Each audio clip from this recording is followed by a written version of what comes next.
Elena Milashina. Has anyone here heard of her before in the audience?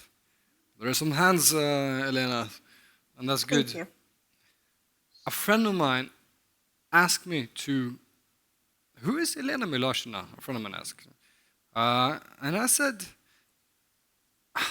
of the journalists I have ever met in my life, she's the bravest one I've ever met. And I've met a couple of tough ones, let me tell you that. I worked myself in war zones and in conflicts as a foreign correspondent. We have worked in the same part of the world. She works in Novaya Gazeta, the Nobel Peace Prize winning Russian newspaper. And she has specialized in what I'd say human rights oriented journalism. She is the one that goes to the places that no other journalist dare to go because it's dangerous. She has had, unfortunately, several of her co-workers killed. And usually she exposes human rights violations in the Caucasus, especially in Chechnya. Every time she goes there, she gets people to speak that nobody else gets to speak. And she exposes the horrible, horrendous human rights violations that happens there. And every single time she publishes an article, she has to go to a secret location in order to weather out the storm, to put it like that. And I really, really respect you, Elena. And I met you once, and I hope you should be here today, but unfortunately you had this accident. Yeah. But thankfully you are strong physically as you are mentally, and you are battling pain and showing up to share your story with us. And would you like to share something, Elena, about? Sure. Yeah. Hi, everybody. And first of all, let me, excuse myself that I'm not there with you because I was supposed to. I got, before the plan, I got on the bus and the bus got in the accident and I hurt myself badly. So when I was on the plane already, I couldn't breathe and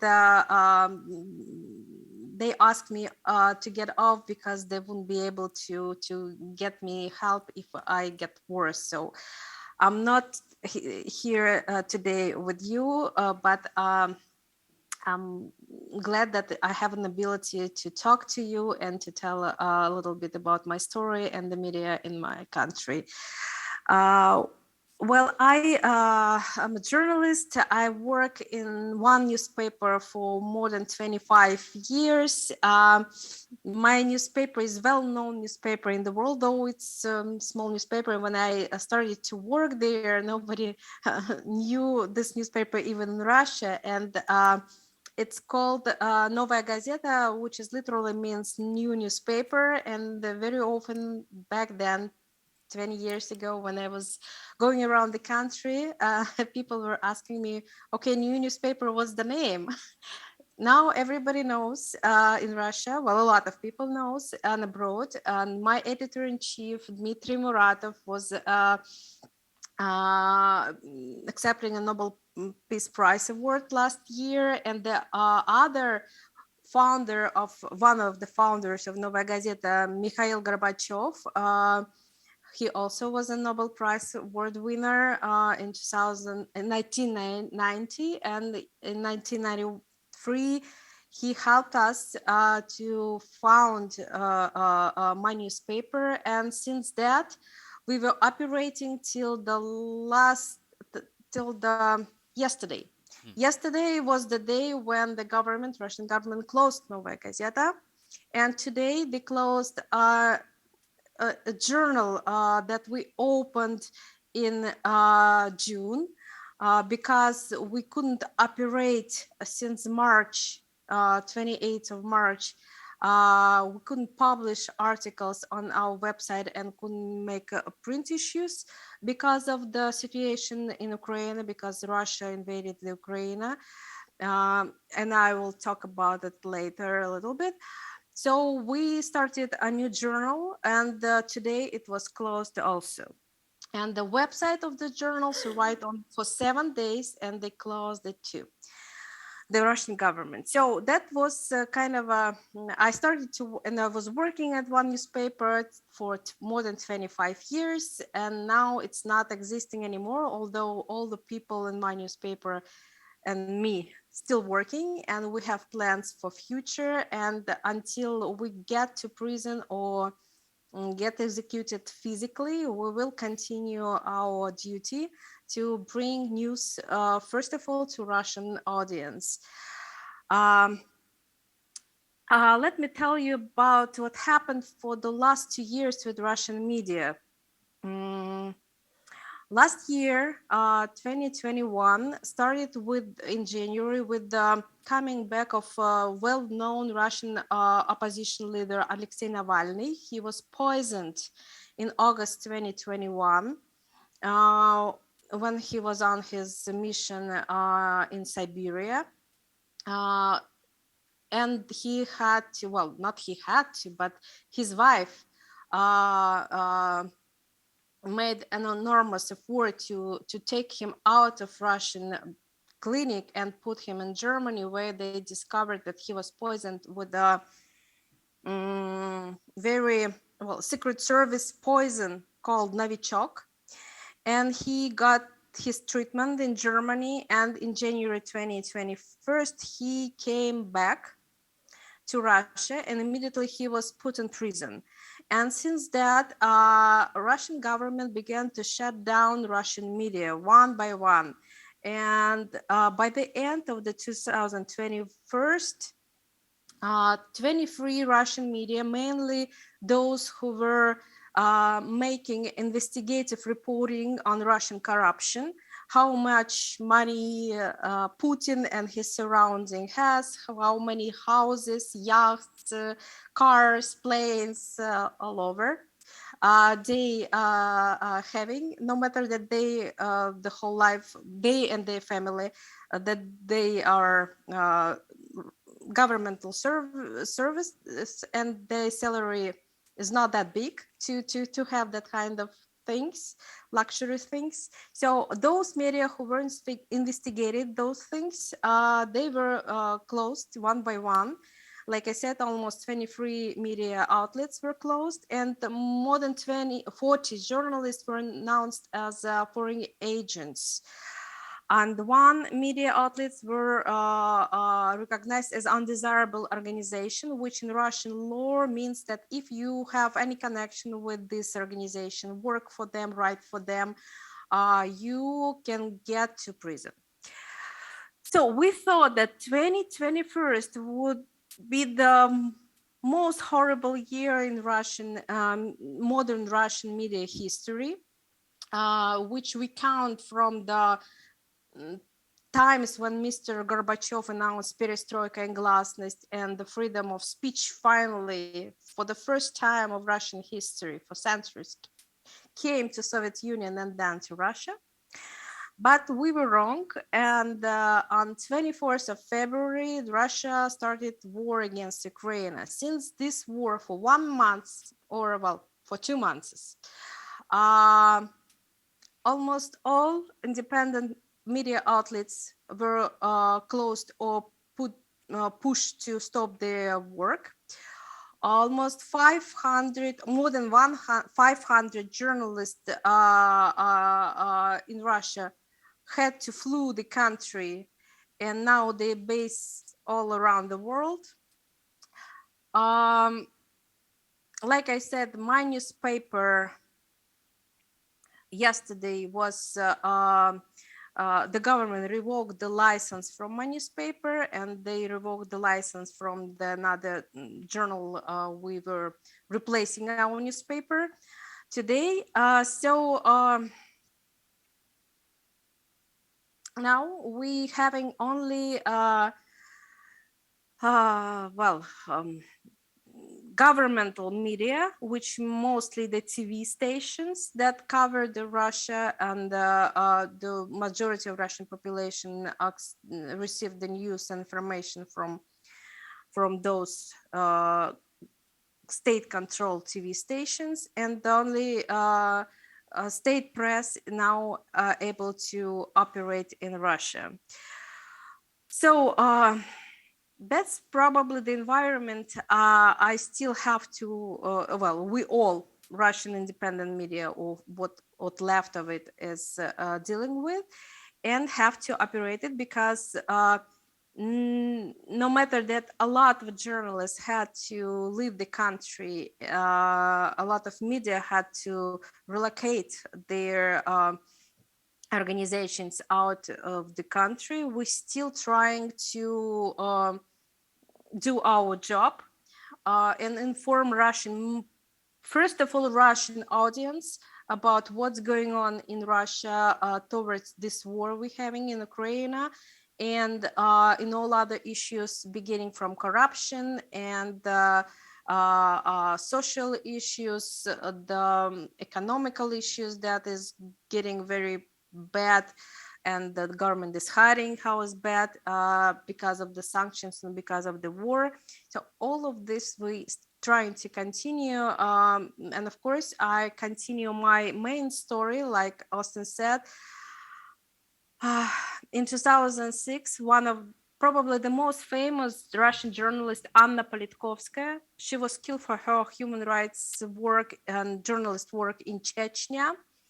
And I took over her job, and since 2006, I am continuing to write about human rights violations in Chechnya, because what we have in Chechnya, the type of, or the regime, the kind of regime we have there, it's quite different from what we have in Russia. It's totalitarian regime, very similar to those that North Korea people have.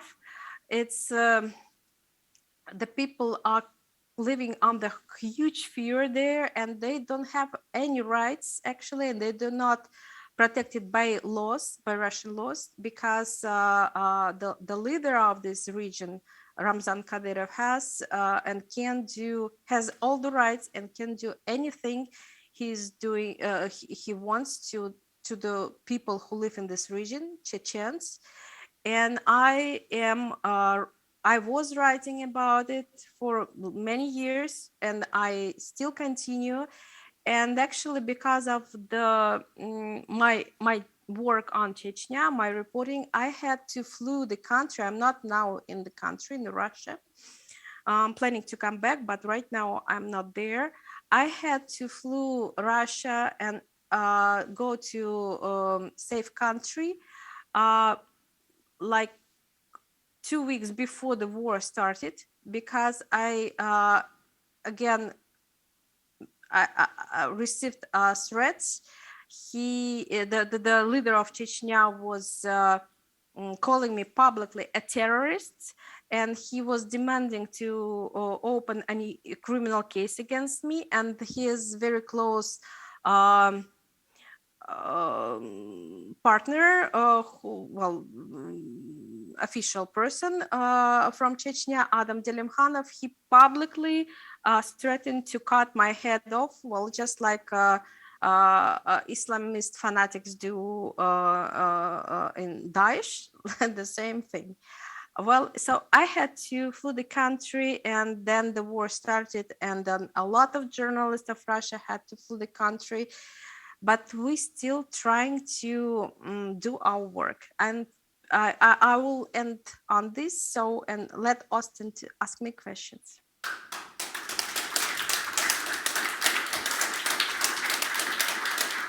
Thank you. I'm not sure if you can see or hear the audience, but I can see. I'm very thankful. It was a loud applause and recognizing smiles. I have one question for you. Sure. That I want to ask you. It was 2016. I landed in Gardermoen, in the Oslo airport, and I can feel my teeth make this sound. Yeah. Yeah. I was full of stab wounds, and I was actually in a wheelchair, but I was on crutches, and my foot was in a cast. I've been to Chechnya and met the people that are trying to get you, basically. I remember when I landed in Norway, it struck me, I'm here. I speak to all those journalists. I go on public television everywhere, but I'm safe. I'm in the safest country in the world. I'm applauded actually for what I do. While you, on the other hand, you face this every day of your life because of your publications, because of inquiries, because of what you do and who you are. So I ask you the same question as I asked John Pilger. Why? What drives you? Why do you do what you do? Well, probably my answer will be the same, or pretty much the same as John's. I have passion for journalism. I chose it my mom and dad wanted me to do something else. My mom dreamed that I became either a teacher or a translator. That's what she couldn't accomplish and she was dreaming of. And actually, I was learning languages and was trying to enter the university and on philology. But at one point, I understood that I just didn't want to do this. I want to do something else. And this is a journalism. So it was very direct movement towards this profession, and I never was regretted that I chose it. Actually, I am pretty lucky in that might sound crazy, but you know, it's very interesting to be a journalist in Russia, in the countries where the things are changing. Sometimes they change to better, sometimes, and most of the time in Russia, I'm sorry to say, they change to the worse. But it's very interesting, and it gives the importance of your job to tell people the truth. Try to tell it from my perspective, yes. So this is one thing, and the other is, yeah, well, first of all, I'm very sorry that you experienced in Russia during that trip. I remember it all the way down. I was following it, was writing about it. I was very scary about you guys. Yeah, and I knew what you felt because I was under attack also, and I had this feeling when the tooth is not really good, and because one of the attack on me ended the same way that I lost a tooth actually. But you know, it's not adrenaline from one point of view when you just stop getting all those things that you need more and more such kind of experience because it's interesting work. At one point you get to the situation when you don't want to go to those dangerous things. You don't want to write the articles because you understand what the reaction will be, but nobody else but you can do it anymore and those people you're writing, those people you were talking to, those people who put hope on you, they need help, and you start to think only about their needs and about what they experience, and those tooths and sorrows and danger and threats that you have becomes nothing to compare to their lives, and that becomes more important in your work, and you just can't stop.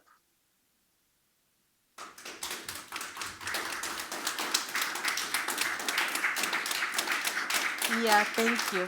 I hear you. I wish I can be there with you. Yeah. Thank you. Does anyone in the audience have a question for Elena? Any hands? Anyone who wants to ask a question? Then now is the time.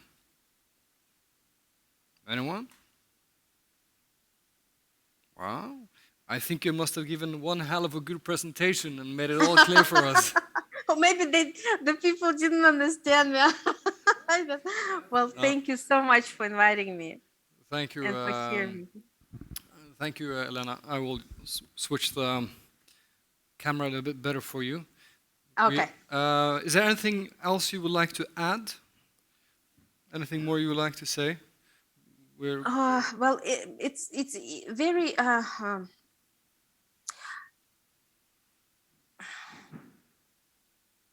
well, the only thing that on my mind and the mind of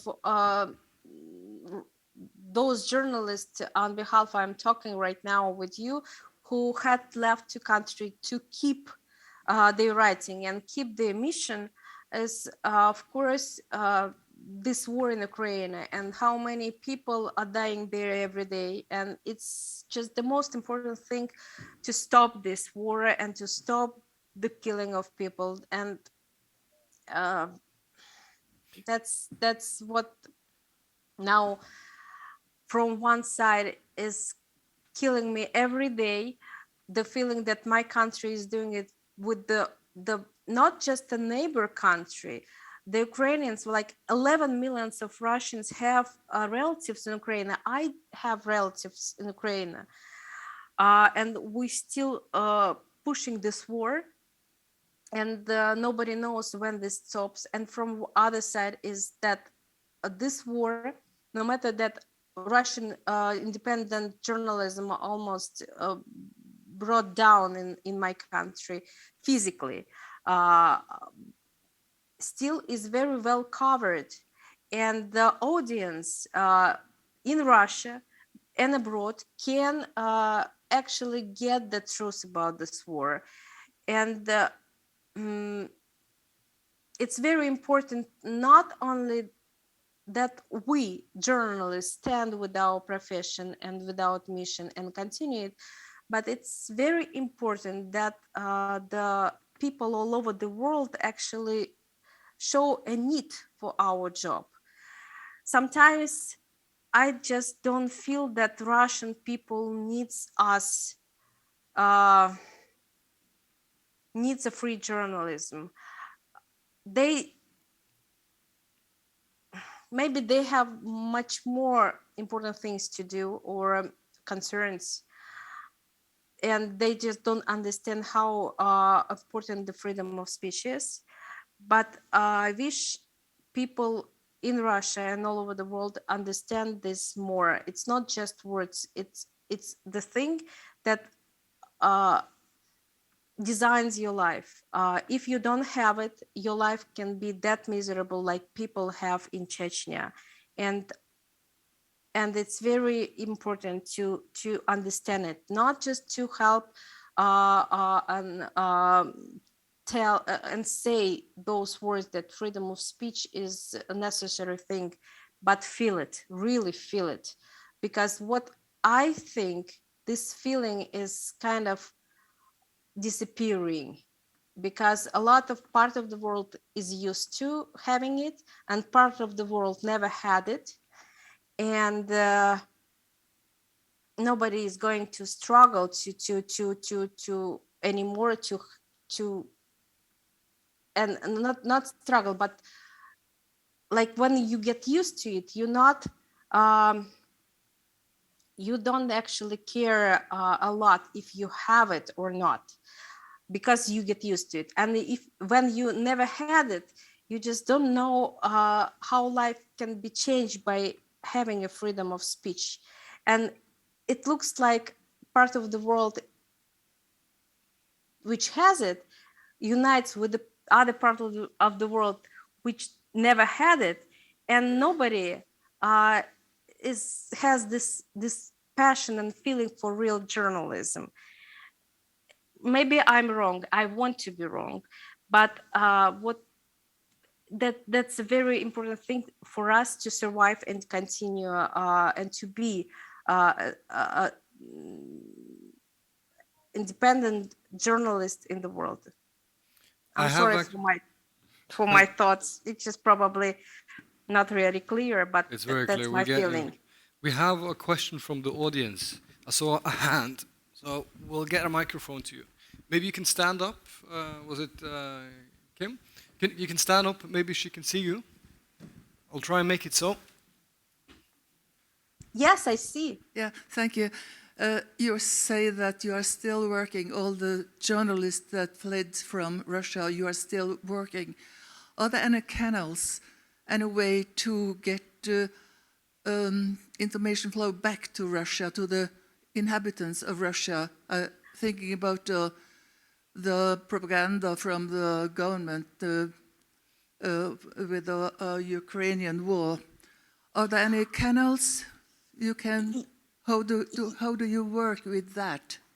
Yes, great question. Thank you.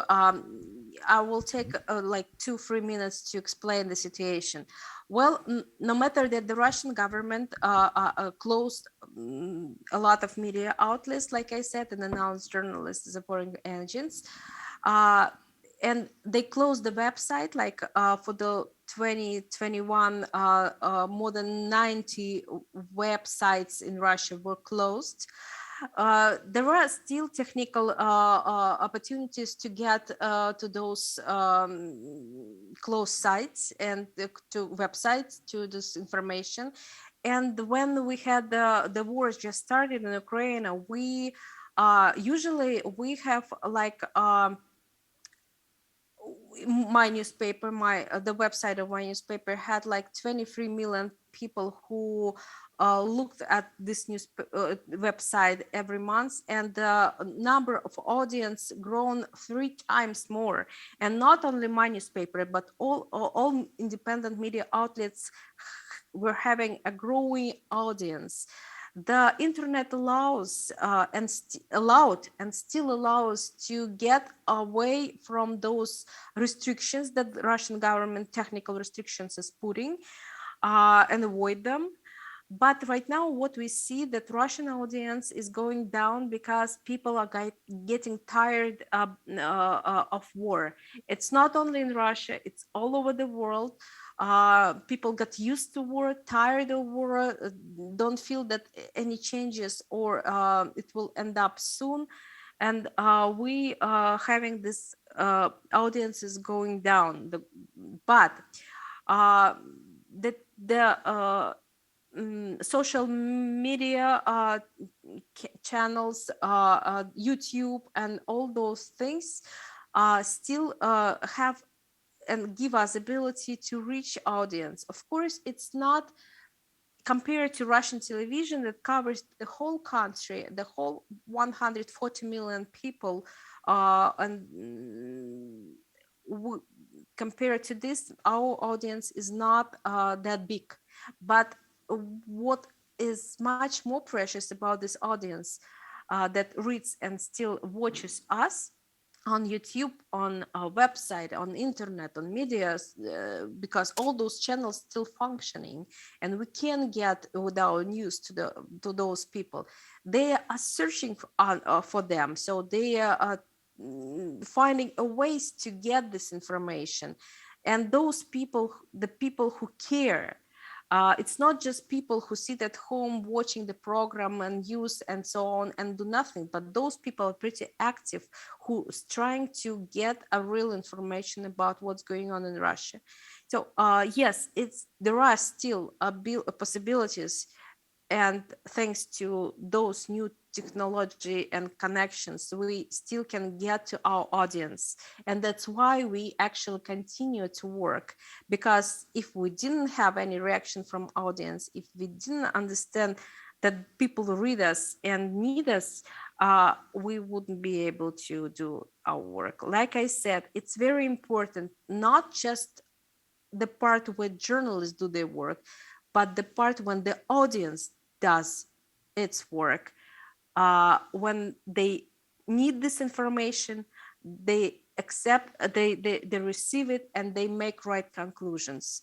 And they care about freedom of speech as not like given with birth thing, but the thing that you always have to fight for. And that's why we continue to work. Great, Elena. Thank you. I want to prove something. I really want Sure. you in the audience to do two things. I want you to do me a favor. I want all of you to, I feel this energy in the room, this respect for you and the work that you do, and I also feel a love in this room. Can I ask of you in the audience to do one thing? Stand up and form your hands like this and send it to the camera. Can you see us? Yes. I love you too, guys. Thank you so much.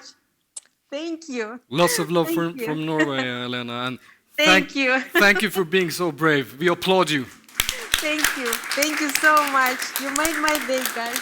I love you. Thank you. Thank you so much.